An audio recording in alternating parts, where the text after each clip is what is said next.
again, we'll turn to Romans chapter 8.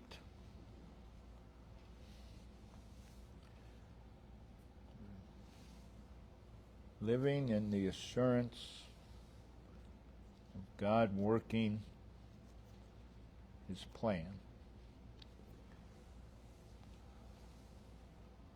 Verse 28, and we know that all things work together for good to them that love God, to them who are the called according to His purpose.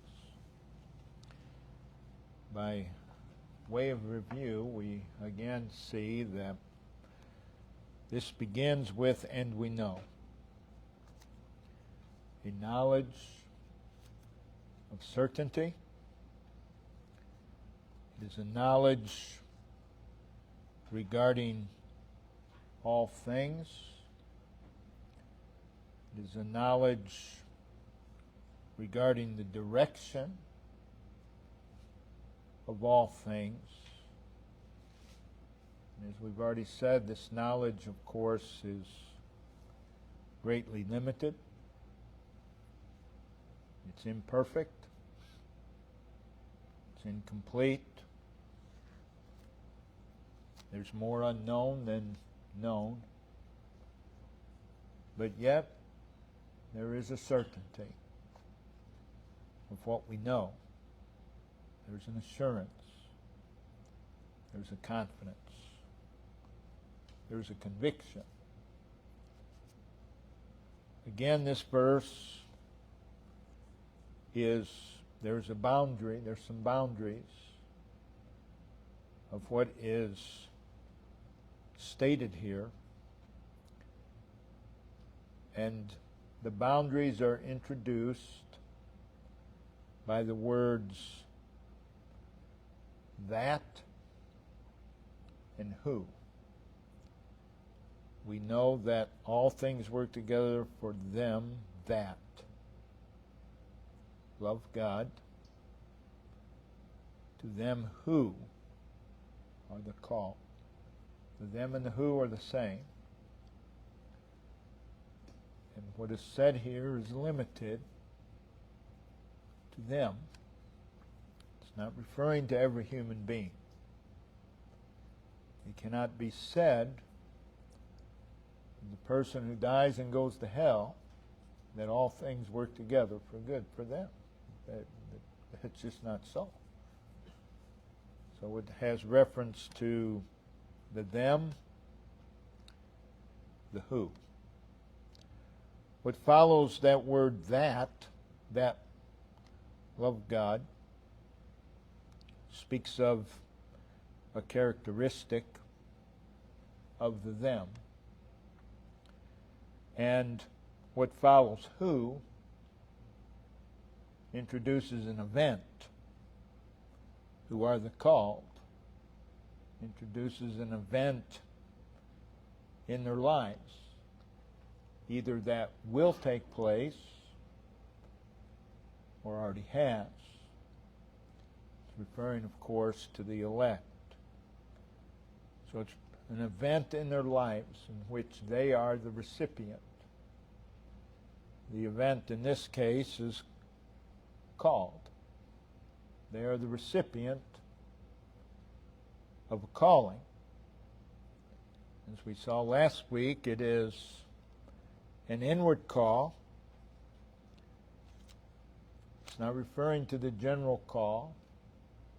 It's an inward call that involves, and God does it all, the impartation of life, which includes God opening the heart. It includes God enlightening the spiritual understanding. It would include God drawing the sinner to Himself. Also in this call is the impartation of saving faith and the granting of repentance.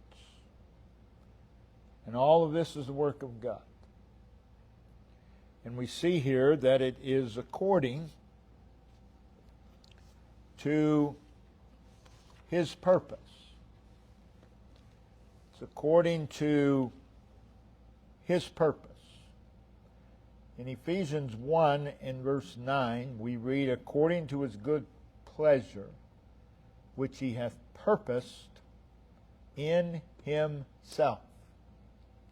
That's where the purpose originated. In Himself. That's where it is. Therefore, it cannot be overthrown. It cannot be taken back. You see in Romans 11, verse 29, the gifts and calling of God are without repentance. That is, there's no going back. There's no mistake in whom God calls. No mistake at all. No going back. It's final. It's settled. So we see the event involving the them. Every saved individual has experienced this event. Everyone who will be saved will experience this event. And God works all things together to bring that event to pass. It's certain. So that brings us to the characteristic of these for whom all things work together. It is them that love God. Them that love God. We are not of the them because we love God. If that were the case, that would be salvation by works. But we love God because we are of the them. Those who will yet be saved, right now they hate God. They are enemies of God. Once God saves them, once the calling goes forth, they are the them that love God. There's a transformation that takes place. So as a result of God's love, which is the most amazing of all love, it's the most unique of all love, and it's the most mystifying, because there's nothing in the objects of His love that would cause Him to love them. Nothing. The only people, again, we said this many times, people always say, I don't know why God loved me. There's only one reason. He wanted to. That's it. He purposed to. It's nothing in us. Nothing. There's nothing in us. So as a result of God's love, there is a return to love to Him. Notice 1 John, familiar verses. 1 John chapter 4. So-called Christendom likes to talk about the love of God. They would rather not talk about the sinfulness of man. But you cannot understand the love of God. You cannot rightfully appreciate the love of God until you view it in the light of sin, that we're sinners. Notice in 1 John chapter 4, verse 10, Herein is love. So he's going to explain it. Herein is love. Not that we loved God, but that he loved us and sent as a manifestation of his love, and sent his Son to be the propitiation or the satisfaction for our sins. And then notice verse 19, and we'll come back to verse 19 later. We love him because he first loved us. We love him because he. The emphasis is the he. So those who are the called, according to his purpose, they are called as a result of his love. He calls us because he loves us. We are the them that love God. That is, our love to God is kindled by his love. Take away his love, we do not love God. It is the fruit and the effect. Our love to him is the fruit and the effect of his love toward us. So true love to the Lord is a result of he loved us. We are the them that love God, which immediately brings us to the subject of his love for us, because we do not love him apart from his love to us. He loved us. This must be more than a doctrinal truth. He loved us. It must be a living reality. It must be a personal experience. We have experienced he loves us. He loved us. We've experienced that. And the more that we realize, the more aware we are of his love to us, and the more we know, and the more we are persuaded and convinced that he loved us, that we are included in that, the more we love him. The two go hand in hand. So it's in proportion to our persuasion of he loved us. Our love to him is in proportion to how persuaded we are that he loved us. For the called according to his purpose. Everything about their life, the called according to his purpose. Everything about their life, even before they are called, is surrounded with his love. They don't know it. They're totally unaware of it. But everything about them is surrounded with his love. They cannot not be born physically. God works everything out so they'll be born. They have to be born because they're going to be called. They cannot die before the calling. God makes sure of it. It's God working his plan. Their parents had to be born. Their grandparents had to be born.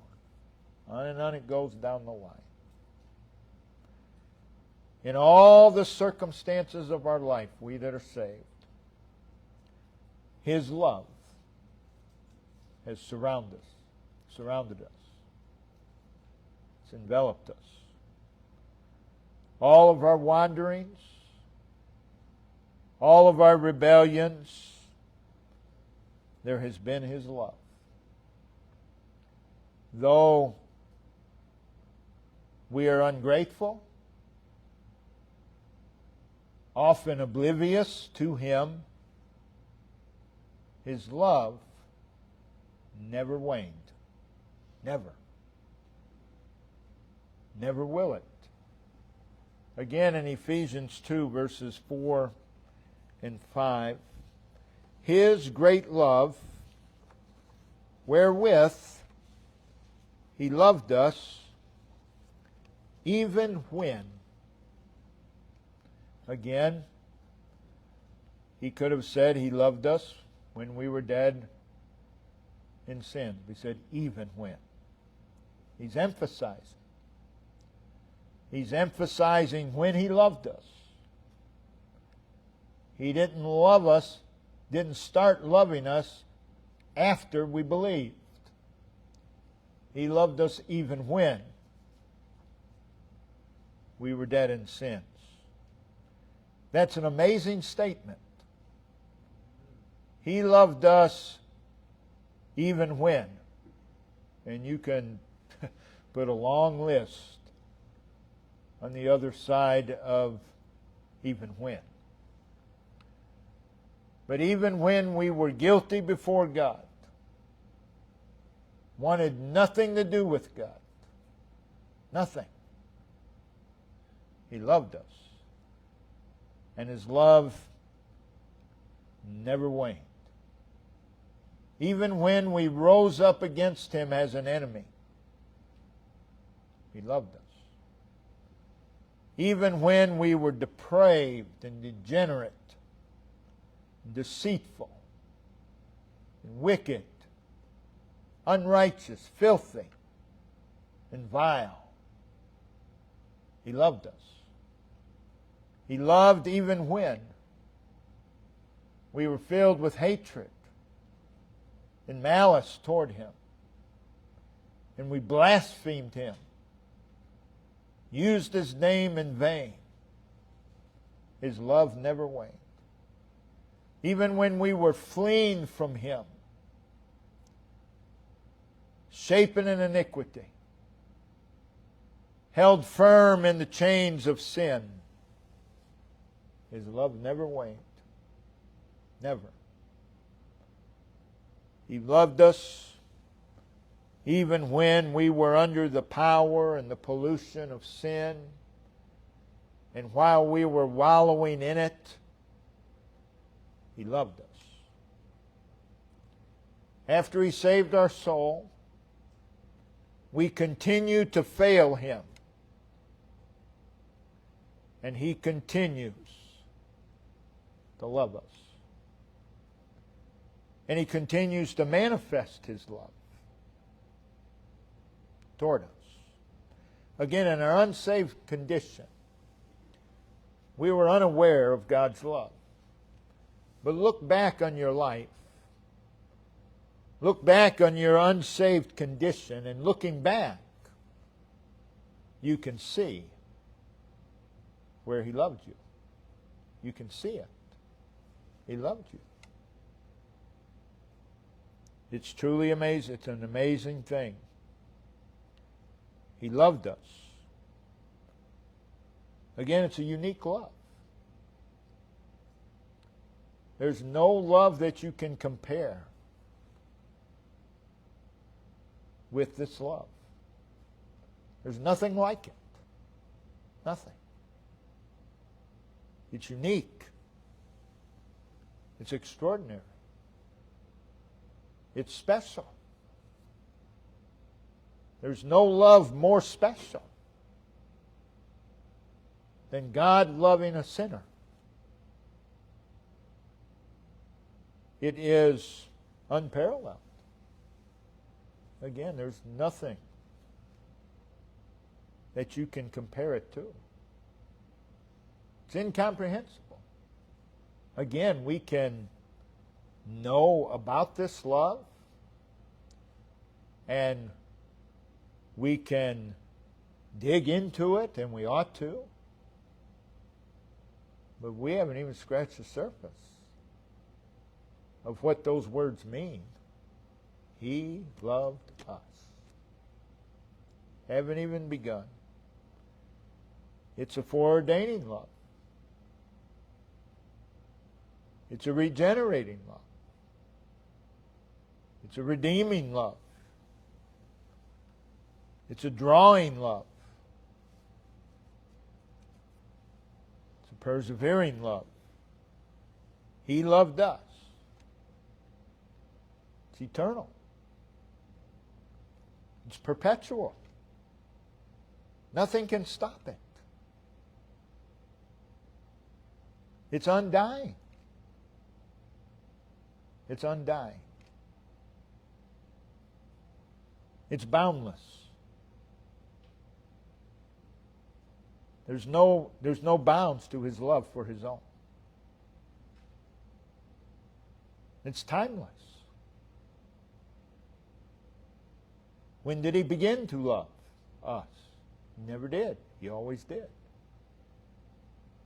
Loved us before the foundation of the world. There wasn't a time when He began to love us. You and I cannot grasp that. Just always did. It's a forever love. It is immutable. A forever the same love. He doesn't love us any more today than before the foundation of the world. Doesn't love us any less either. It's immutable. Our love is growing. Our love grows or wanes. His love is immutable. And one of the reasons for that is because it's unconditional. It's unconditional. That is, there isn't anything in us that can merit this love. It's undeserved. People talk and act as if they deserve to be loved of God. No, we deserve eternity in hell. It's an undeserved love. He loved us. It's infinite. It's so extensive that it cannot be measured. You and I do not understand. We have no comprehension of infinity. Everything with us has a beginning and an end. That which is infinite has no beginning, has no end. We don't understand that. Our brains do not work that way. It's an invincible love. Nothing can conquer it. What a wonder. He loved us. And because of His love, we love Him. We are exhorted in 1 John 3, verse 1. We've preached from this verse many times. Behold the manner, a word to express the form or quality of something, whether it be kind or degree. Behold the manner of love. So it is, behold the form of His love. Behold the quality of His love. Behold the kind and the degree of love the Father hath bestowed, hath given to us, has extended to us, is lavished upon us. This is an exhortation to every child of God to ponder, to observe, to meditate, to give serious thought and careful consideration, to study it, to know the character, the nature, the quality of the love that God has extended to us. The idea is that each one of us need to come to a better understanding. We can never understand it completely. We're not even going to come close. But we need to come to a better understanding, a deeper appreciation for the fact of His love. Behold, what manner of love the Father hath bestowed upon us. That's an everyday call. I believe it's something we're called upon to do every single day. How often do you think upon His love for you? We ought to think about it every day. His love for His people is a fact that is indescribable. It's beyond, as we've already said, human comprehension. It is a fact that is immeasurable. It's incomparable. It's not ordinary love. Don't ever compare it to ordinary love. Don't compare it to a love of a mother. Don't compare it to a love of a father. Love between husband and wife. There's nothing to compare here. Nothing. There's very specific order when it comes to love between God and His people. And that brings us back to 1 John 4:19. We love Him because. The word because, of course, introduces a reason. In this case, it would introduce the reason for our love to God. We love Him because. So because is in the middle of the sentence here. When because is in the middle of a sentence, the writer is moving from effect to cause. Again, we love Him. That's the effect. Leading to the cause. Now you could turn this around and say, because He first loved us, we love Him. Still says the same thing, but the order's different. You see, when because is in the beginning of a sentence, you're now moving from cause to effect, rather than effect to cause. It's a matter of emphasis. It's a matter of emphasis. For example, notice in Psalm 13. Psalm 13. Verse 6. I will sing unto the Lord because. Okay, because is in the middle of the sentence. It's moving from effect, I will sing unto the Lord, to the cause of the effect. He hath dealt bountifully with me. Notice in John chapter 8. John chapter 8. It's very important doctrinally that we recognize in the Scriptures cause and effect. effect and cause. Keeps things in order. God has an order. John chapter 8, verse 37. I know that ye are Abraham's seed, but ye seek to kill me because, there it is, it's in the middle of the sentence. The effect is you seek to kill me. The cause, my word hath no place in you. That's the root matter. The cause is the root matter. And then notice in John chapter 10, verse 26.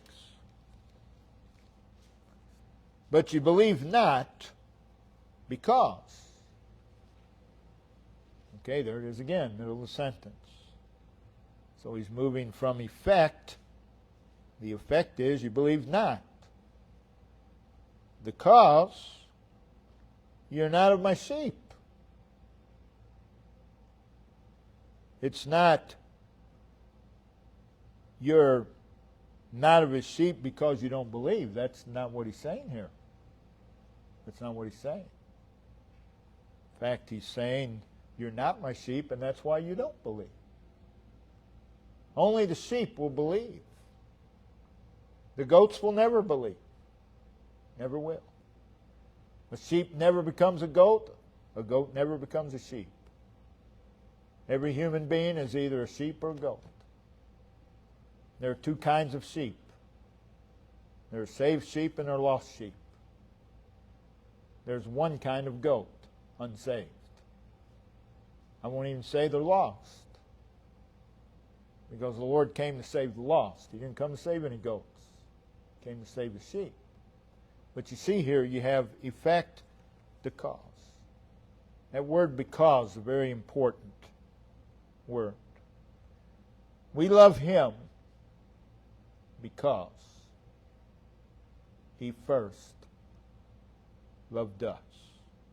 Again, verse 10 of 1 John 4, not that we loved God, but that he loved us. But that he loved us. People say, well, I've always loved God. No, you haven't. No, you have not. Our love to him, again, that should mark our life. It's the result of his love to us. Our love to him should be certain. It should be continuous. It ought to be a love that is deep. And it ought to be growing deeper by the day. And the more we behold his manner of love toward us, the deeper our love becomes. It ought to reach into the inner depths of our being, having control over the heart, the will, and the life. Love is controlling. It controls your life. Love to God is to control our life. It is a love that is perfect or public. In other words, it's outwardly demonstrated. Well, I love God, but I keep that to myself. No, you don't. It's a love that is outwardly demonstrated. We love him. This is a mark of the them that love God. It's a love of priority. It's a love that exceeds all other love. There should be no competition to our love to God. It's a love of priority. It's a love that makes him the center of our life, the center of our interest, the focal point of our life. It's not that we can't love others, but there's an order, there's a priority. It's love that is personally impactful. You can't love someone without it having an impact on your life. And you cannot love God and it not have an impact upon your life. It's a love that makes Him the activity of our life. Everything revolves around our love to Him. But the focal point of our love to Him, them that love God, is He first loved us. That's the focal point. The focal point is not our love to Him. The focal point, the cause, is He first loved us. And that must never escape our mind. He loved us. He first loved us. He first loved us. It's amazing to me how many people try to explain away first. First means first. First is not second. First is first. We, the saved, we are the called. In accord with His purpose toward us. In accord with His loving purpose toward us. And as a result, we are of the them that love God. The them that love God. Love to Him is a marked characteristic of the saved individual. Them that love God. They have a desire to obey Him because they love Him. They have a desire to put Him first. They have a desire to glorify Him. They have a desire to be near Him. They are marked by love to Him. But again, we must not forget, He first loved us. That's amazing. If God waited for us to first love Him, He never would have. He first loved us. And as a result, we belong, we identify with the them that love God. That's a good group to be in. The them that love God. Brother Ben, if you come and lead us